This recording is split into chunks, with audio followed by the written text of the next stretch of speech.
Bonjour et bienvenue sur ma chaîne Cabinet pédagogique ECS. Ensemble aujourd'hui, nous allons voir les expansions du nom et en particulier leur classe grammaticale.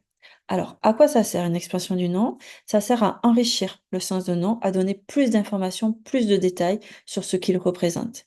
On va avoir donc différentes natures, différentes classes grammaticales pour pouvoir donc donner des informations spécifiques sur la description, l'origine, la qualité, etc., etc.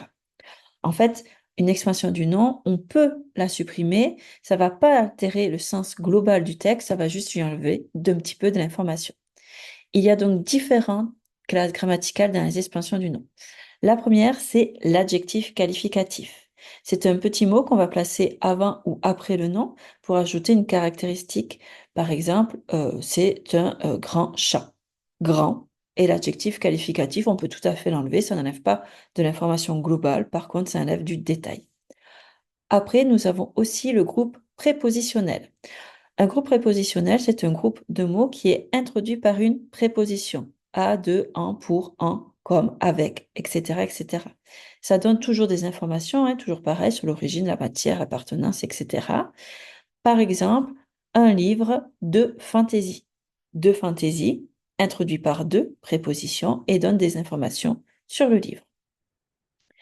Nous avons donc une troisième classe grammaticale, la proposition subordonnée relative, qui elle est introduite par un pronom relatif. D'ailleurs, je vous conseille d'aller voir la vidéo sur les pronoms relatifs, les propositions subordonnées relatives. Le pronom relatif, on a qui, que, dont, où, etc. Et ça va apporter toujours pareil une info supplémentaire, hein. Euh, la proposition subordonnée relative va contenir un verbe conjugué. Par exemple, la maison qui se trouve au coin de la rue est ancienne. Ici, qui se trouve au coin de la rue est la proposition subordonnée relative. Et pour finir, on a la possibilité d'avoir un autre nom dans notre groupe nominal ou carrément un autre groupe nominal. Par exemple, mon frère Paul.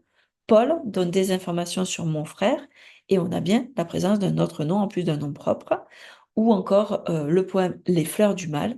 Les fleurs du mal donnent une information sur le poème, sur le titre du poème, et on a donc bien une expansion du nom, le poème.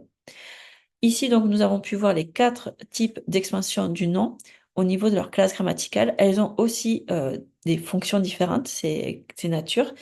Je ferai une autre vidéo pour vous parler des fonctions des expansions du nom.